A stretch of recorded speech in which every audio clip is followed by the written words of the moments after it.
जय हिंद दोस्तों। सबसे पहले तो जो भी साथी इस इंस्टा लाइव में हमसे जुड़े हैं उनका बहुत बहुत आभार, उनका बहुत बहुत धन्यवाद।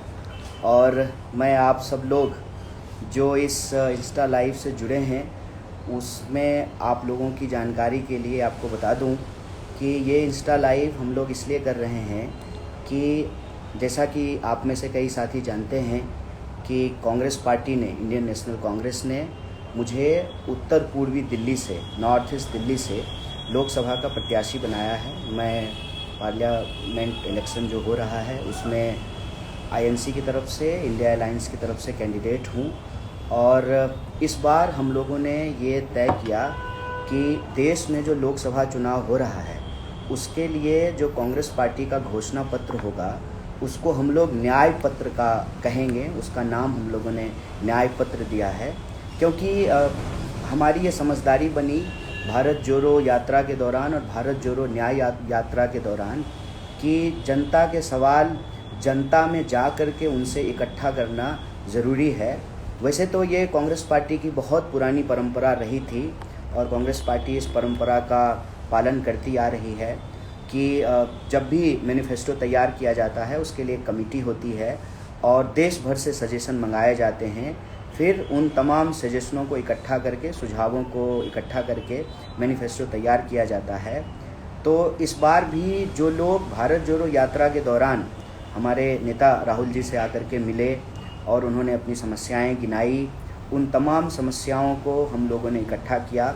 तो हम कह सकते हैं कि इस बार देश के लिए कांग्रेस पार्टी ने न्याय पत्र तैयार किया। उसी सिलसिले को आगे बढ़ाते हुए इस बार जो उत्तर पूर्वी दिल्ली में चुनाव हो रहा है उसके लिए हमने ये तय किया कि नॉर्थ ईस्ट दिल्ली का भी अपना एक न्याय पत्र होगा। उत्तर पूर्वी दिल्ली में रहने वाले जो लोग हैं, जो तमाम नागरिक हैं, मतदाता हैं, इस क्षेत्र में जो लोग रहते हैं या इस एरिया में उनका आना जाना होता है, उनके लिए हम उत्तर पूर्वी दिल्ली का न्याय पत्र तैयार करेंगे। इसके लिए ज़रूरी था कि हम जनता के बीच जाएं, उनसे बात करें, लेकिन आप सब जानते हैं कि चुनाव का माहौल है, वक्त की बहुत कमी थी और हम घर घर जा कर के ये सुझाव इकट्ठा करने की स्थिति में नहीं थे। फिर हमने विज्ञान का सहारा लिया, हमने तकनीक का सहारा लिया और डिजिटल माध्यम से हम लोगों ने एक कैंपेन की शुरुआत की कि चुनाव में जनता की भागीदारी ज़रूरी है। तो चुनाव किस आधार पर होगा, उस आधार को तैयार करने में भी जन भागीदारी बहुत ज़रूरी है। और सहभागिता की इसी समझदारी के तहत हमने एक कैंपेन लॉन्च किया कि इस एरिया में जो रहने वाले लोग हैं उनसे हम सुझाव मंगाएंगे। जो लोग इस एरिया में रहते हैं उस एरिया को वो बेहतर तरीके से जानते हैं। और मेरे भाषणों को यदि आप देखेंगे, यदि आप सुनेंगे तो आपको ये पता चलेगा कि मैं हर मंच से जा कर के ये कहता हूँ कि चुनाव प्रचार के दौरान बाहर से आकर के कोई व्यक्ति जो भाषण देता है वो नहीं समझा सकता है कि उस क्षेत्र में रहने वाले लोगों की समस्या क्या है। और मैं अक्सर कहता हूँ अपने चुनाव के भाषणों के दौरान कि हम आपको कुछ समझाने नहीं आए हैं, हम आपके बीच सीखने आए हैं। और यही सीखने की प्रक्रिया में आप लोगों की जो शानदार भागीदारी रही है उसके लिए मैं आप सबका बहुत शुक्रगुजार हूँ, आपको बहुत थैंक यू कहता हूँ। जिस तरीके से बढ़ चढ़ करके आपने इस क्षेत्र की समस्याओं के बारे में बताया, इस क्षेत्र के बारे में बताया और बहुत बेहतरीन सुझाव आप लोगों ने भेजे हैं। उसमें से कुछ इंटरेस्टिंग सुझाव मैं हमारे जो साथी इस इंस्टा लाइव से जुड़े हैं उनको मैं बताना भी चाहता हूँ।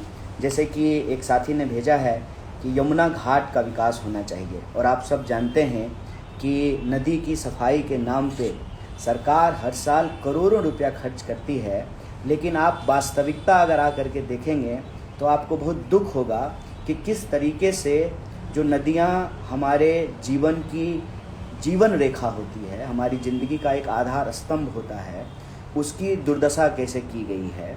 तो कई साथियों ने ये सुझाव भेजा है, यमुना घाट का विकास होना चाहिए, पर्यटन स्थल के रूप में जो है यमुना के किनारों को विकसित किया जा सकता है।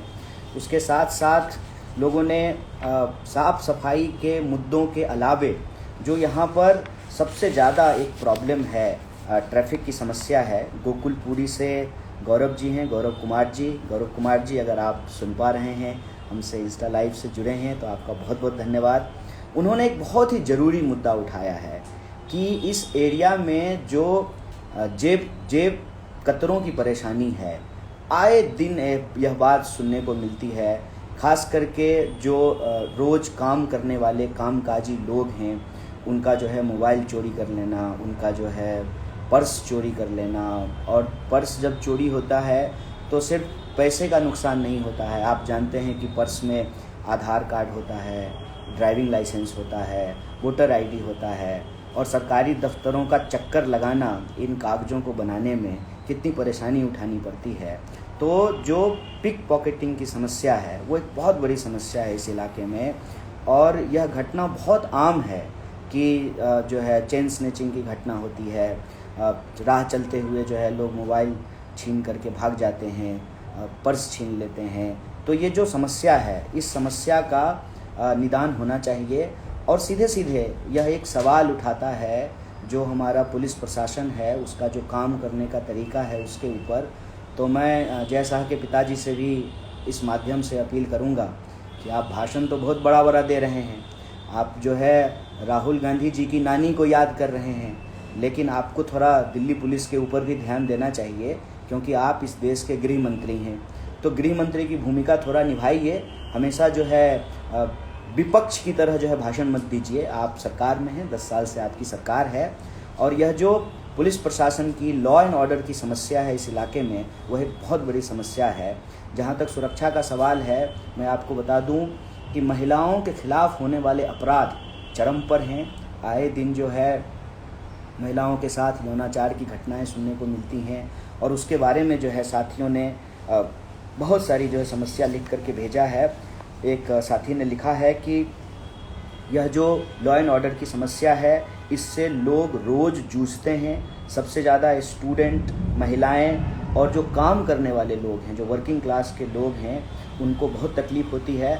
और इन्होंने आग्रह किया है, गौरव जी ने भी यह आग्रह किया है कि आप लॉ एंड ऑर्डर की समस्या को अपने मैनिफेस्टो में ज़रूर जोड़िएगा। तो मैं आपको गौरव जी बता रहा हूँ कि हम अपनी मैनिफेस्टो में लॉ एंड ऑर्डर की समस्या को बड़ी प्रमुखता से रख रहे हैं। यमुना की सफाई की बात हो, या कई साथियों ने कई सारे सुझाव आए कि इलाके में जल भराव की ज़बरदस्त समस्या है। और आप लोगों की जानकारी के लिए, जो लोग उत्तर पूर्वी दिल्ली से बाहर के हैं, कि इस इलाके में मनोज तिवारी जी 10 साल से सांसद हैं, और मनोज तिवारी जी ने कुछ गांव गोद लिए थे। उसमें से एक गांव चौहान बस्ती भी है। अभी भी जो है उस इलाके में सोनिया विहार के पास जो है जो सभापुर वार्ड है, वहाँ जल भराव की समस्या है। और ये समस्या जो है सिर्फ एक इलाके की नहीं है, एक विधानसभा का नहीं है। लगभग हर विधानसभा से जो ये ड्रेनेज सिस्टम का प्रॉब्लम है, जल भराव की समस्या है, उसके बारे में लोगों ने बताया है। इसके साथ साथ जो एक समस्या सबसे ज़्यादा लोगों ने इस इलाके को लेकर के, लगभग हर विधानसभा के लोगों ने, बुराड़ी से लोगों ने बताया है, और जो हमारा बाबरपुर है, सीमापुरी है, आपको गोकुलपुरी है, आपको जो है हर विधानसभा में लोगों ने एक समस्या को इंगित किया है कि जो भी मुख्य सड़कें हैं इस इलाके की, इस क्षेत्र की, उसमें जाम की एक बड़ी समस्या है। जो ट्रैफिक प्रॉब्लम है उससे लोग बहुत परेशान रहते हैं। और मैं जब चुनाव प्रचार के दौरान इन इलाकों में घूम रहा हूँ, तो यहाँ पे एक बड़ी गजब की चीज़ देखने को मिली। दूसरी जगह पे रेड लाइट का मतलब होता है रुकना, यहाँ रेड लाइट का मतलब होता है जाना, क्योंकि वो सबसे मतलब सही समय लगता है लोगों को कि यही मौका है कि निकल जाते हैं। नतीजा क्या होता है कि 3 तरफ 4 तरफ से एक बार में जो है गाड़ियाँ आती है और बीच में जाम लग जाता है। और जाम से जुड़ा हुआ एक मुद्दा जो कई साथियों ने उठाया है, ख़ास करके जो है जो लोग पुस्ता रोड के पास रहते हैं, उन्होंने जो है पुस्ता रोड के चौड़ीकरण की बात की है। उसको सिंगल लेन है वो, उसको डबल लेन करने की बात की है। इसके साथ साथ यही जाम की समस्या से बुराड़ी के साथियों ने बताया है कि वहाँ पर जो सड़क निर्माण का काम हो रहा है, जो जल बोर्ड की पाइप डल रही है। और जल बोर्ड की पाइप के बारे में मैं आपको एक बात बता दूं कि ज़्यादातर जो विकास के काम हैं जो दिल्ली सरकार के अधीन हैं, उसको जानबूझ करके किसी ना किसी जो है प्रशासनिक पेच में फंसा दिया जाता है, ताकि वो काम ना हो विकास का, और उसका खामियाजा जो है वो आम आदमी पार्टी को भुगतना पड़े। जैसे जल बोर्ड की जहाँ पे पाइप डलनी थी, उस काम को अटकाया गया, उस फाइल को जानबूझ करके अटकाया गया। जैसे कहीं पे अगर रोड बननी हो तो उसको एनओसी नहीं दिया जाता है। तो इस संबंध में भी मैं जो दिल्ली के लोग हैं, जो उत्तर पूर्वी दिल्ली से बाहर के लोग हैं या दिल्ली के बाहर के लोग हैं, उनको भी बता दूं कि भाजपा दिल्ली के लोगों से बदला ले रही है। क्यों? क्योंकि भाजपा दिल्ली में 25 साल से चुनाव नहीं जीती है। 15 साल शीला दीक्षित जी की सरकार थी, फिर आम आदमी पार्टी की सरकार बन गई। तो बीजेपी को इस बात का बड़ा मलाल है, और रिवेंजफुल होकर के बदलापूर्ण कार्रवाई जो है बीजेपी की सरकार जब से बनी है वो दिल्ली के लोगों के साथ कर रहे हैं। और मैं आपको बता दूं कि एमसीडी उनके पास थी, अब एमसीडी भी उनके पास नहीं है। और आप में से कई साथी जानते होंगे कि एमसीडी के चुनाव भी इस बार जो है उसको टाल दिया गया है, मतलब मेयर का जो चुनाव होना था, डिप्टी मेयर का। तो कहीं ना कहीं जो ये बदलापूर्ण कार्रवाई है बीजेपी का, और केंद्र सरकार के अधीन है बहुत सारी चीज़ें। जैसे बुराड़ी में एक समस्या लोगों ने खूब प्रमुखता से उठाया कि वहाँ पर डीडीए एनओसी देने के नाम पर घर बन गया है, तैयार हो गया है, लेकिन वो अंधेरे में रह रहे हैं क्योंकि उनको बिजली कनेक्शन नहीं मिल पा रहा है, उनको पानी का कनेक्शन मिलने में समस्या होती है। तो यह जो दादागिरी चल रही है, सबसे पहले इस दादागिरी के खिलाफ लड़ने के लिए इसको अपनी मैनिफेस्टो में जगह देने के लिए लोगों ने अपील किया है। और जो ये मनमानी चल रही है, उस मनमानी को लोग चाहते हैं कि वो रुके। और डीडीए ने तो कई जगह जो लोग अपना जो है कमाई जोड़ जोड़ करके, पैसा जोड़ जोड़ करके घर बनाए, उनके घरों के ऊपर बुलडोज़र चला दिया। यहाँ जब बुलडोज़र चलता है तो वो बुलडोज़र न जात देखता है, न धर्म देखता है। यहाँ पर तो कॉलोनियों के ऊपर बुलडोज़र चलते हैं। और आपकी जानकारी के लिए मैं बता दूँ कि उत्तराखंड में कुछ लोग टनल में फंस गए थे, टनल बन रहा था, खूब मंत्री लोग गए थे, मंत्री लोगों के लिए कूलर लगाया गया था। लेकिन जो रैट माइनर्स थे, जिन लोगों ने माइन में टनल में फंसे हुए लोगों को बचाया, उन लोगों के घरों पर भी बुलडोज़र चला दिया गया। और आए दिन यहाँ पर यह खबर सुनने को मिलती है कि आज इस कॉलोनी को तोड़ा जा रहा है, कल उस कॉलोनी को तोड़ा जा रहा है। तो यह जो मनमानापन चल रहा है, इस मनमानेपन के खिलाफ भी लड़ने के लिए लोगों ने आग्रह किया है। तो मैं साथ ही आपको कहना चाहता हूँ, ज़रूर जो है इस मनमानेपन से जो है हम लोग लड़ेंगे। और ट्रैफिक जाम से जुड़ा हुआ एक और सुझाव जो है ऋषभ डेढ़ा जी ने भेजा है घोंडा विधानसभा से। वो कहते हैं कि गमरी रोड जो है उसका चौड़ीकरण होना चाहिए, वहाँ पर जाम से जो है बहुत ज़्यादा समस्या होती है। उन्होंने आग्रह किया है ऋषभ जी ने कि आप इसको अपने मैनिफेस्टो में जगह दीजिए। ऋषभ भाई ज़रूर इसको मैनिफेस्टो में जगह देंगे। जो 3-4 बातें प्रमुखता से निकल करके आ रही है, एक तो ट्रैफिक की समस्या, लॉ एंड ऑर्डर की समस्या, जिसमें जो छिनतई की घटना होती है, जो पिक पॉकेटिंग की घटना होती है, इसको लगभग सारे लोगों ने उठाया है। साथ ही साथ जो प्रशासन की मनमानापन है, जिस तरीके से डीडीए दादागिरी कर रही है, उसको लोगों ने प्रमुखता से उठाया है। इसके साथ साथ एक साथी हैं हमारे गोकुलपुर विधानसभा में, उन्होंने कहा कि हर्ष विहार बाढ़ में सेवाधाम रोड दिन भर जाम रहता है और इस क्षेत्र के लोग जो हैं वो जाम से बहुत त्रस्त हैं। तो मतलब हर विधानसभा से ट्रैफिक की समस्या, लॉ एंड ऑर्डर की समस्या, और जो है आपको जो प्रशासन है, प्रशासन की जो मनमानी है, उसको लोगों ने बड़ी प्रमुखता से उठाया है। साथ ही साथ जो जल भराव की समस्या है, ड्रेनेज की समस्या है, यमुना की सफाई की बात है, इसको भी लोगों ने बड़ी प्रमुखता से उठाया है। इसके अलावे लोगों ने एक बड़ा अच्छा सुझाव दिया है कि जो विद्यार्थी हैं उनको एक ख़ास तरह की परेशानी का सामना करना पड़ रहा है। आप जानते हैं कि इस इलाके में बहुत सारे ऐसे लोग हैं जो लो इनकम ग्रुप से आते हैं, तो विद्यार्थियों के पास पढ़ने के लिए जगह नहीं है। मैं भी इस इलाके में 2009 में यूपीएससी की तैयारी के लिए पढ़ने के लिए ही आया था। और मुखर्जी नगर के पास एक कॉलोनी है, नेहरू विहार, जे कॉलोनी उसको बोलते हैं, झुग्गी झोपड़ी कॉलोनी, उसमें मैं रहा करता था। 2009 में आया था। तो अभी मुझे कई सारे स्टूडेंट्स ने सुझाव भेजे हैं कि हर जगह जो है वो लाइब्रेरी की एक बहुत बड़ी समस्या है। और आपको सुन करके आश्चर्य होगा कि ट्यूशन पढ़ने के लिए आप जाते हैं तो टीचर को फीस देते हैं। ये एक ऐसा एरिया है जहां विद्यार्थी पढ़ने के लिए घंटे पर लाइब्रेरी में बैठने के लिए रेंट देते हैं, किराया देते हैं। तो हम इस मुद्दे को प्रमुखता से उठाएंगे कि हर इलाके में लाइब्रेरी हो जहां विद्यार्थी सुविधापूर्ण तरीके से बैठ करके अपनी पढ़ाई कर सकें और अपने सपनों को पूरा कर सकें। ये मुद्दा भी हम बड़ी ज़ोर से उठाएंगे। ओवरऑल जो सभी साथियों ने सजेशन भेजा है, मनीष कश्यप जी ने सजेशन भेजा है, सोनिया बिहार का, उन्होंने भी जो है पुस्ता रोड को डबल करने का सजेशन भेजा है। कुछ ऐसे सजेशन हैं जिसको कई साथियों ने भेजा है। तो ओवरऑल अगर हम देखें तो उत्तर पूर्वी दिल्ली में जो मुख्य बातें निकल करके आई हैं कि केंद्रीय स्कूल होना चाहिए, मल्टी स्पेशलिटी हॉस्पिटल होनी चाहिए, बरसात के पहले नालियों की सफाई होनी चाहिए, और युवाओं के साथ एक और जो समस्या, युवाओं से जुड़ी हुई एक समस्या को जो लोगों ने उठाया है वो है ड्रग्स की समस्या, वो है नशीले पदार्थों की समस्या। और बड़ी प्रमुखता से बुराड़ी में भी लोगों ने यह बात कहा और दूसरी विधानसभाओं में भी जो है लोगों ने यह बात बताई कि अवैध शराब बेचने का धंधा चलता है और ये प्रशासन की निगरानी में होता है। तो मैं उत्तर पूर्वी दिल्ली के अपनी सभी मतदाताओं और साथियों को कहना चाहता हूँ, चाहे प्रशासन की मनमानी हो, चाहे डीडीए की दादागिरी हो, चाहे इस इलाके में जाम की समस्या हो, चाहे विद्यार्थियों के लिए लाइब्रेरी की बात हो, चाहे ट्रैफिक व्यवस्था को दुरुस्त करना हो, चाहे यमुना की साफ़ सफाई हो, सड़कों का चौड़ीकरण हो, लॉ एंड ऑर्डर हो, जेब कतरों की जो समस्या है उसको समाप्त करना हो, चाहे मल्टी स्पेशलिटी हॉस्पिटल की बात हो, इन तमाम चीज़ों को हम लोग जो है बड़ी प्रमुखता से उठाएंगे।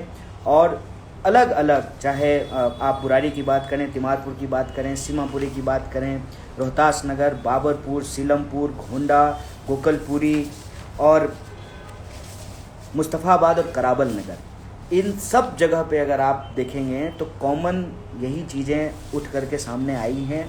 मैं आप सभी साथियों से यह निवेदन करता हूं कि आप और इस तरह के सुझाव हमको भेजिए और हम बहुत जल्द ही ऑब्वियसली चुनाव से पहले अपना मैनिफेस्टो जो है वो जारी करेंगे। आप इसी तरह से सुझाव भेजते रहें और जो हमारी एक समझदारी है कि उत्तर पूर्वी दिल्ली का न्याय पत्र लोगों की सहभागिता से बनाई जाएगी, तो आप अपनी सहभागिता जारी रखें, अपने सुझाव हमको देते रहें। चुनाव से पहले, मतदान से पहले इसी तरह से या तो प्रेस कॉन्फ्रेंस करके या इंस्टा लाइव के माध्यम से तकनीक और विज्ञान का सहारा लेकर के हम अपना मैनिफेस्टो जारी करेंगे। और जो व्हाट्सएप नंबर है उसके बारे में आपको मालूम है, तो आप सबसे आग्रह है कि अपने सुझाव भेजें।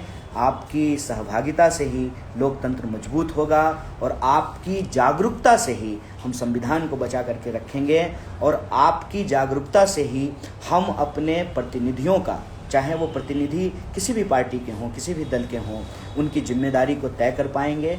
तो आप सब लोगों ने जिस जोश और उत्साह से इस पूरी की पूरी प्रक्रिया में हिस्सा लिया है, मुझे पूरी उम्मीद है कि आप लोग इसको इसी तरह से जारी रखेंगे और हम अपना मैनिफेस्टो तैयार करेंगे, उत्तर पूर्वी दिल्ली का न्याय पत्र तैयार करेंगे। और सिर्फ यह बात कागजी नहीं होगी, जनता की लड़ाई जनता के समर्थन से, जनता के सहयोग से, जनता की भागीदारी से लड़ी जाती है। आपके आशीर्वाद से, आपके समर्थन से, आपके साथ से इन मुद्दों को सिर्फ हम कागजों पे नहीं लिखेंगे, बल्कि सरकार के आंख में आंख डाल करके, सवाल पूछ करके इन सवालों को हल करेंगे और उत्तर पूर्वी दिल्ली के लोगों का जो न्याय का हक है उस न्याय को सुनिश्चित करेंगे।